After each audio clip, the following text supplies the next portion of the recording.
Rowdy sheeter Biklu Shiva ಕೊಲೆ case ವಿಚಾರಕ್ಕೆ ಸಂಬಂಧಪಟ್ಟಂತೆ ಈಗ ಒಂದು ಸ್ಫೋಟಕ ದೃಶ್ಯ ಸಿಕ್ಕಿದೆ. ಆ ದೃಶ್ಯ ಏನು ಗೊತ್ತಾ, ಹೇಳ್ತಾ ಹೋಗ್ತೀನಿ ನೋಡಿ. ಬಿಕ್ಲು ಶಿವನ ಕೊಲೆಗೆ ಆ ಜಮೀನು ಗಲಾಟೆಗೆ ಕಾರಣ ಆಯಿತು ಅಂತ ಹೇಳಲಾಗ್ತಾ ಇತ್ತಲ್ಲ, ಆ ಗಲಾಟೆಯ ದೃಶ್ಯ ಈಗ ಲಭ್ಯ ಆಗಿದೆ. ಸೊ ಅಲ್ಲಿಗೆ ಈ ಕೇಸ್ಗೆ ಒಂದು ಟ್ವಿಸ್ಟ್ ಅಂತ ಹೇಳ್ಬೋದು. ಜಮೀನು ಗಲಾಟೆಗೆ ಕಾರಣ ಅಂತ ಹೇಳಲಾಗ್ತಿತ್ತಲ್ಲ ಬಿಕ್ಲು ಶಿವನ ಕೊಲೆಗೆ, ಆ ಗಲಾಟೆ ಹೆಂಗಾಯ್ತು ಅಂತ ದೃಶ್ಯ ಸಿಕ್ಕಿದೆ. ಆ ದೃಶ್ಯದಲ್ಲಿ ಆ ಜಮೀನಿನ ಕಾಂಪೌಂಡ್ ಅನ್ನ ಧ್ವಂಸ ಮಾಡ್ತಾರೆ ಬಿಕ್ಲು ಶಿವನ ಹುಡುಗರು.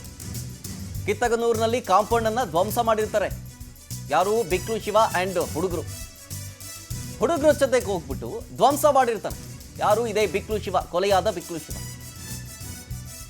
ಇದೇ ಜಮೀನು ವಿಚಾರಕ್ಕೆ ಗಲಾಟೆ ಆಗಿದ್ದು, ಅದೇ ಜಮೀನಲ್ಲೇ ಕಾಂಪೌಂಡ್ ಅನ್ನ ಧ್ವಂಸ ಮಾಡಿರ್ತಾರೆ ಬಿಕ್ಲು ಶಿವ ಅಂಡ್ ಗ್ಯಾಂಗು. ಇದನ್ನೇ ಮುಂದಿಟ್ಕೊಂಡು, ಇದನ್ನೇ ದ್ವೇಷವಾಗಿ ಇಟ್ಕೊಂಡು ಜಗ್ಗ ಅಂಡ್ ಗ್ಯಾಂಗ್ ಬಿಕ್ಲು ಶಿವನನ್ನ ಕೊಲೆ ಮಾಡುತ್ತಾರೆ ಅನ್ನುವಂಥದ್ದು ಮೇಲ್ನೋಟಕ್ಕೆ ಪ್ರಾಥಮಿಕ ಹಂತದಲ್ಲಿ ಕಂಡು ಬಂದಿರುವಂತಹ ಸಾಕ್ಷ್ಯಗಳು. ನೋಡಿ ಆ ದೃಶ್ಯ ನೋಡಿ, ಇದಾನೆ ಕಾಂಪೌಂಡ್ ಧ್ವಂಸ ಮಾಡ್ತಾ ಇದ್ದಾರೆ ಕಿತ್ತಗನೂರಿನಲ್ಲಿ. ಇದೇ ಜಮೀನು ವಿಚಾರಕ್ಕೆ ಸಂಬಂಧಪಟ್ಟಂತೆ ಗಲಾಟೆ ಆಗಿರುತ್ತೆ. ಆನ್ ಸ್ಪಾಟ್ ಏನಾಗಿತ್ತು ಅಂತ ಫುಲ್ ವಿಜುವಲ್ಸ್ ನೋಡ್ತಾ ಇದ್ದೀರಿ.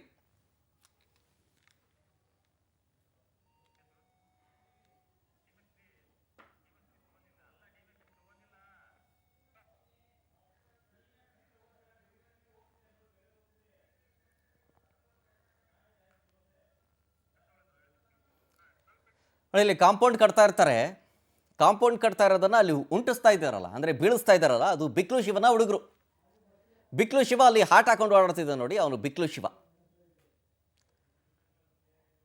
ಇದೇ ಬಿಕ್ಲು ಶಿವ ಅಂಡ್ ಗ್ಯಾಂಗ್ ಬಂದ್ಬಿಟ್ಟು ಈ ಕಿತ್ತಗನೂರಿನಲ್ಲಿ ಇರುವಂಥ ಈ ಜಮೀನು ಅಲ್ಲಿ ಕಾಂಪೌಂಡ್ ಹಾಕಿರ್ತಾರೆ, ಅದಕ್ಕೆ ಧ್ವಂಸ ಮಾಡ್ತಾರೆ. ಅದಿನ್ನೂ ಇನ್ನೂ ಆಗ್ತಾನೆ, ಸಿಮೆಂಟ್ ಇನ್ನೂ ಹಂಗೆ ಡ್ರೈ ಇದೆ, ವೆಟ್ ಇದೆ. ಸೊ ಹಾಗಾಗಿ ಅದನ್ನು ಬೀಳಿಸ್ತಾ ಇರೋದು. ಇದೇ ವಿಚಾರವಾಗಿ ಗಲಾಟೆ ಆಗಿರುತ್ತೆ. ಆ ಗಲಾಟೆಗೆ ದೃಶ್ಯ ನೋಡ್ತಾ ಇದ್ದೀರಿ ಟಿವಿ ಸ್ಕ್ರೀನ್ ಮೇಲೆ. ಇದೇ ಜಗ್ಗ ದ್ವೇಷ ಇಟ್ಕೊಂಡಿರ್ತಾನೆ, ಬರಲಿ ಒಂದಿನ ಕಾದು ನೋಡಿತೀನಿ ನಾನು ಅಂತ. ಹಿಂಗೆ rowdy sheeter Biklu Shiva alias Shivakumar ಭೀಕರ ಹತ್ಯೆ ಆಗುತ್ತಲ್ಲ, ಹತ್ಯೆ ಆಗಿ 4 ದಿನ ಆಗಿದೆ. ಆದರೆ ಈ ಪ್ರಕರಣದ ಪ್ರಮುಖ ಆರೋಪಿ A1 ಜಗ್ಗನನ್ನ ಇನ್ನೂ ಕೂಡ ಅರೆಸ್ಟ್ ಮಾಡಿಲ್ಲ. ಪೊಲೀಸರು ವಿಫಲರಾದ್ರ ಈತನನ್ನ ಅರೆಸ್ಟ್ ಮಾಡುವಲ್ಲಿ. ಯಾಕೆ ಭಾರತೀನಗರ ಪೊಲೀಸರು ಬಿನಾಮೇಷ ಎಣಿಸ್ತಾ ಇದ್ದಾರೆ ಅನ್ನೋ ಪ್ರಶ್ನೆ. ವಿಚಾರಣೆ ಬಳಿಕ ನನಗೆ ಯಾವ ಜಗ್ಗನೂ ಗೊತ್ತಿಲ್ಲ ಅಂತ ಶಾಸಕ ಭೈರತಿ ಅವರು ಹೇಳ್ತಾರೆ. ಆದರೆ ಜಗ್ಗನ್ ಜೊತೆಗಿರುವಂಥ ಭೈರತಿ ಬಸವರಾಜ್ ಅವರ ಫೋಟೋ ಮಾತ್ರ ಸಿಕ್ಕಾಪಟ್ಟೆ ವೈರಲ್ ಆಗ್ತಾ ಇದೆ. ಒಂದಲ್ಲ ಮೂರು ಕೆಲ ಆರೋಪಿಗಳನ್ನ ಈಗಾಗಲೇ ಅರೆಸ್ಟ್ ಮಾಡಿದ್ದಾರೆ. ಇಷ್ಟೆಲ್ಲ ಆದರೂ ಕೂಡ ಜಗ್ಗನನ್ನು ಅರೆಸ್ಟ್ ಮಾಡೋದಕ್ಕೆ ಭಾರತೀನಗರ ಪೊಲೀಸರು ಯಾಕೆ ನಿರ್ಲಕ್ಷ್ಯ ವಹಿಸ್ತಾ ಇದ್ದಾರೆ ಅನ್ನುವಂಥ ಪ್ರಶ್ನೆ ಸಹಜವಾಗಿ ಮೂಡುತ್ತೆ. ಡೀಟೇಲ್ಸ್ ಕೊಡ್ತಾರೆ ನಮ್ಮ ಪ್ರತಿನಿಧಿ ಶಶಿಧರ್ ಲೈನ್ನಲ್ಲಿ. ಶಶಿಧರ್, ಈ ಜಮೀನು ವಿಚಾರಕ್ಕೆ ಸಂಬಂಧಪಟ್ಟಂತೆ ಕಿತ್ತಗನೂರಿನಲ್ಲಿ ಏನೇನಾಯಿತು ಅಂತ ಹೇಳಿ ವಿಜುವಲ್ಸ್ ಅಲ್ಲಿ ನೋಡ್ತಾ ಇದ್ವಿ. ಕಾಂಪೌಂಡ್ ಅನ್ನ ಉಳಿಸೋದು, ಇದೇ ದ್ವೇಷವನ್ನ ಇಟ್ಕೊಂಡು ಕಾದು ಕುಳಿತಿದ್ದ ಅಂತ ಅನ್ಸುತ್ತೆ ಜಗ್ಗ. ಆಯ್ತು, ಇಷ್ಟೆಲ್ಲ ಆಯ್ತು, ಕೊಲೆನೂ ಆಗೋಗಿದೆ. ಆದರೆ ಈ ಜಗ್ಗನನ್ನ ಅರೆಸ್ಟ್ ಮಾಡೋದ್ರಲ್ಲಿ ಎಲ್ಲೋ ಒಂದ್ ಕಡೆ ಪೊಲೀಸರು ವಿಫಲರಾದ್ರ ಅಂತ ಅನಿಸ್ಬಿಡುತ್ತೆ. ಶಿವ ಮತ್ತು ಜಗ್ಗ ಇದ್ದಾರಲ್ಲ, ಇವರಿಬ್ಬರು ಕೂಡ ಪರಮಾಪ್ತರು, ಒಂದು ರೀತಿಯಂಥ ಕುಚ್ಕು ದೋಸ್ತಿಗಳು.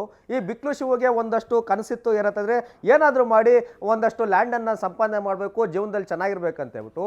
ಇದೇ ಕಾರಣಕ್ಕಾಗಿ ಇದೇ ವರ್ಷಕ್ಕೆ ಅಂತ ಹೇಳ್ಬಿಟ್ಟು ಜನವರಿ ತಿಂಗಳಲ್ಲಿ ಕಿತ್ತಗನೂರಲ್ಲಿ 2 ಎಕರೆ ಜಾಗನೂ ಕೂಡ ನತಾಪ್ ಅನ್ನೋರ ಹತ್ರ ಒಂದು ಅಗ್ರಿಮೆಂಟನ್ನು ಕೂಡ ಹಾಕ್ಕೊಂಡಿದ್ದ. ಆದರೆ ಅಗ್ರಿಮೆಂಟ್ ಹಾಕ್ಕೊಂಡಿದ್ದಾಗ ಇವನು ಜಗ್ಗುಗೆ ಎಲ್ಲ ಒಂದು ಕಡೆ ಅಸೂಯೆ ಬರುತ್ತೆ, ನನ್ನ ಜೊತೆಲಿದ್ದವನು 2 ಎಕರೆ ಜಾಗ ತಗೋತಿದ್ದಾನೆ, ನಾನು ಯಾಕೆ ತಗೋಬಾರ್ದು ಅಂತ ಹೇಳ್ಬಿಟ್ಟು ಕೂಡ ಹೋಗ್ತಾರೆ. ಅವರ ಫ್ರೆಂಡ್ಶಿಪ್ಪಲ್ಲಿ ನನಗೆ ಹೇಳ್ದೆ ನೀನು ಲ್ಯಾಂಡ್ ತಗೋತಾ ಇದೆಯಾ, ನನಗೂ ಬೇಕು ಅಂತ ಹೇಳ್ಬಿಟ್ಟು ಜಗ್ಗು ಮತ್ತು ಶಿವಗೆ ಒಂದಷ್ಟು ಫ್ರೆಂಡ್ಲಿ ಫೈಟ್ ಕೂಡ ಆಗಿರುತ್ತೆ. ಆದರೆ ಒಂದು ರೀತಿ ಎಲ್ಲ ಒಂದು ಕಡೆ ಎಣ್ಣೆ ಹೊಡೆದ ನಿಷ್ಠದಲ್ಲಿ ಜಗ್ಗು ಕೂಡ ಎಲ್ಲ ಒಂದು ಕಡೆ ಒಂದು ಮನಸ್ಸಿಗೆ ಪರ್ಸ್ನಲ್ ಆಗಿ ತಗೋತಾನೆ, ಇದೇ ಲ್ಯಾಂಡ್ನ ನಾನು ತಗೋಬೇಕಂತ ಹೇಳ್ಬಿಟ್ಟು ಜಿದ್ದಿಗೆ ಬೀಳ್ತಾರೆ. ಆಗ ಹೋದಂಥ ಸಂದರ್ಭದಲ್ಲಿ ಇದೇ ಲ್ಯಾಂಡ್ ಕಿತ್ತಗನೂರಲ್ಲಂಥ ಲ್ಯಾಂಡು ನನಗೇ ಬೇಕು ಅಂತ ಹೇಳ್ಬಿಟ್ಟು ಏನು ಬಿಕ್ಲು ಶಿವ ತಗೊಂಡಿರೋಂಥ ಲ್ಯಾಂಡ್ ಮೇಲೆ ಒಂದು ಸ್ಟೇ ಕಾಪಿಯನ್ನು ಕೂಡ ತಗೋಬರ್ತಾನೆ. ಆ ಸ್ಟೇ ತಗೊಂಬರೋದಲ್ಲದೆ ಒಂದು ಇವರು ಹೋಗಿ ಜಗ್ಗು ಕಡೆಯವರು ಬಿಕ್ಲು ಶಿವ ಏನು ಲ್ಯಾಂಡ್ ಅನ್ನ ತೆಗೆದುಕೊಂಡು 2 ಎಕರೆಗೆ ಕಾಂಪೌಂಡ್ ಅನ್ನ ಹಾಕಿದ್ರು, ಆ ಕಾಂಪೌಂಡ್ ಅನ್ನ ಧ್ವಂಸ ಮಾಡಿ ಅಲ್ಲೇ ಕೂಡ ಮಾಡಿರ್ತಾರೆ. ಅದೇ ಸಂದರ್ಭದಲ್ಲಿ ಬಿಕ್ಲು ಶಿವ ಕೂಡ ಹೋಗಿ ನನಗೆ ಬೆದರಿಕೆ ಇದೆ, ನನ್ನ ಮೇಲೆ ಅಲ್ಲೇ ಮಾಡ್ತಿದ್ರೆ ತೊಂದರೆ ಕೊಡ್ತಾರೆ ಅಂತ ಫೆಬ್ರವರಿಯಲ್ಲಿ ಏನು ಕಮಿಷನರ್ ಅಂತ ದಯಾನಂದರು ಕೂಡ ಇದೇ ಲ್ಯಾಂಡ್ ವಿಚಾರಕ್ಕೆ ಕಂಪ್ಲೇಂಟ್ ಅನ್ನು ಕೂಡ ಕೊಟ್ಟಿದ್ರು. ಅದೇ ಈಗ ಸದ್ಯಕ್ಕೆ ಬೈರ್ತಿ ಬಸವರಾಜ್ ಅವರಿಗೆ ಎಲ್ಲ ಒಂದ್ ಕಡೆ ಕಂಟಕ ಆಗಿರೋದಂತ ಕೂಡ ಹೇಳ್ಬೋದು. ಯಾಕಂತಂದ್ರೆ ಜಗ್ಗು ಬೈರ್ತಿ ಬಸವರಾಜ್ ಅವರ ಆಪ್ತ. ಎಸ್, ನೋಡೋಣ ಇನ್ನು ಎಷ್ಟು ದಿನ ಬೇಕು ಈ ಜಗ್ಗನನ್ನು ಅರೆಸ್ಟ್ ಮಾಡೋದಕ್ಕೆ, ಆಮೇಲೆ ಈ ಪ್ರಕರಣದಲ್ಲಿ ಏನೇನಾಗುತ್ತೆ ಮುಂದಕ್ಕೆ ಅಂತ ಹೇಳಿ. Thank you Shashidhar ಡೀಟೇಲ್ಸ್ಗಾಗಿ.